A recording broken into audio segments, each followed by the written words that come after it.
ये बनेगा।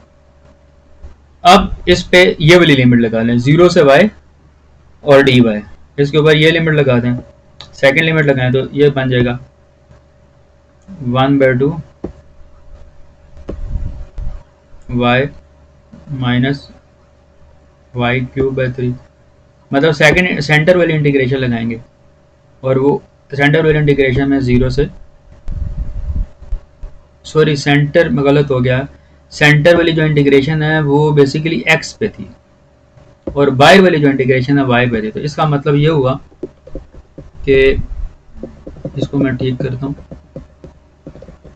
ये बेसिकली बाहर वाली इंटीग्रेशन y पे थी ना और सेंटर वाली इंटीग्रेशन x पे थी, ये ख्याल रखना आपने, ये गलती हो जाती है। अब सेंटर वाली इंटीग्रेशन x के ऊपर है तो x के लिहाज से यहाँ पे तो x है ही नहीं बेटा, इसको जब आप यहाँ पे पुट करेंगे तो ये x वाली इंटीग्रेशन आएगी ना, तो x तो यहाँ पे है ही नहीं, इसका मतलब है कि ये कांस्टेंट हो जाएगा और कांस्टेंट की इंटीग्रेशन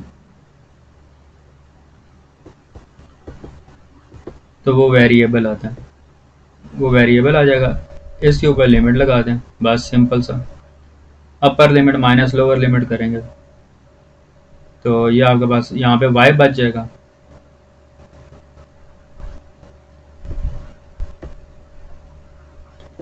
मैं यहाँ पे डायरेक्ट इसलिए कर रहा हूँ क्योंकि स्पेस का मसला है, बाकी ये है कि लेक्चर नोट मुझे नहीं लगता कि आपको प्रॉब्लम होगी, अगर फिर भी प्रॉब्लम है तो आप मुझसे कांटेक्ट कर सकते हैं।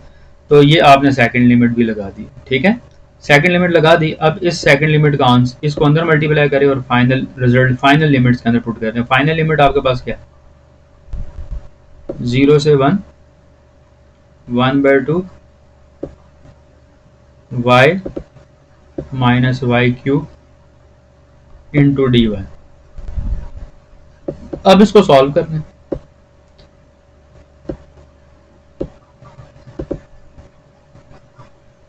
y² माइनस y4/4, तो लिमिट है 0 से 1, upper limit minus lower limit put करेंगे तो ये अब इसका आंसर आ जाएगा 1/2 माइनस 1/4। तो इन दोनों का एलसीएम ले लें तो आपके पास आ जाएगा 1/4 और 1/4 को इसे मल्टीप्लाई करेंगे तो 1/8 जो है इसका आंसर आ जाएगा जी, ठीक है। तो ये मुश्किल नहीं है, आसान है, बस आपने टैकल करने का तरीका देखना।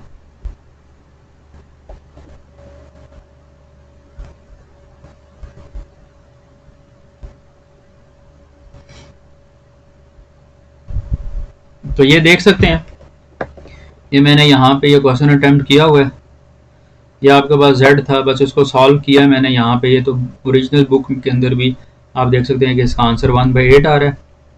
और ये आपके पास असाइनमेंट्स हैं, असाइनमेंट में मैंने ये 4 क्वेश्चन दिए हैं, उसमें से आपने कोई से 2 क्वेश्चन जो हैं वो अटैम्प्ट करने हैं। ये असाइनमेंट को अटैम्प्ट करने की कोशिश कीजिएगा, ये छोटी सी असाइनमेंट है, 4 क्वेश्चन मैंने दिए हैं, ये आपने अटैम्प्ट करने हैं और 14 डेज़ के अंदर मुझे असाइनमेंट जमा करानी है, ठीक है बेटा। अगर कोई प्रॉब्लम हुआ तो आप मुझसे डिस्कस कर सकते हैं। मैं एक दफ़ा इन चारों सारी चीज़ को गो थ्रू कर देता हूँ कि यहाँ पे हमने किया क्या।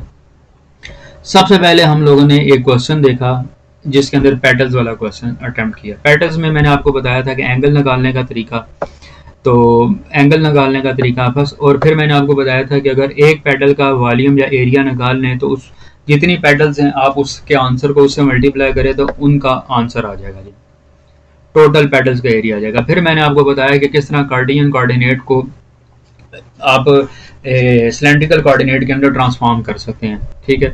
और ये मैंने आपको बताया था कि आर का लिखना जो है बहुत ज़्यादा ज़रूरी है। फिर ये सिस्टम एक पूरा एक क्वेश्चन सॉल्व करके मैंने आपको दिया था। फिर ट्रिपल इंटीग्रल को मैंने डिफाइन किया in term of small volume की फॉर्म में, फिर उसकी कुछ प्रॉपर्टीज़ थी वो हम लोगों ने डिस्कस की। फिर कुछ फेबोनाची थ्योरम था वो हम लोगों ने देखा 3 डायमेंशन के लिए, ठीक है। एक्स की लिमिट जो थी ए से बी थी, वाई की लिमिट सी से डी थी और जेड की लिमिट के से एल थी। फिर हम लोगों ने फेबोनाची थ्योरम से रिलेटेड हम लोगों ने एक क्वेश्चन अटैम्प्ट किया ट्रिपल इंटीग्रल का, और उसमें ये काफ़ी लेंथी क्वेश्चन है, मैंने डिटेल में इसको सॉल्व आपको करके बताया। फिर एक हम लोगों ने एक थ्योरम पढ़ा जिसमें मैंने बताया कि ट्रिपल इंटेग्रल को आपने डबल इंटेग्रल की फॉर्म में किस तरह रिप्लेस करना है। तो ये हम लोगों ने एक थ्योरम पढ़ा और इससे रिलेटेड एक क्वेश्चन भी अटेम्प्ट करके मैंने आपको बताया। ठीक है बेटा, तो उम्मीद करता हूँ ये सारी चीज़ें आपको समझ आ गई होंगी जी। ठीक है बेटा, खुदा हाफिज़।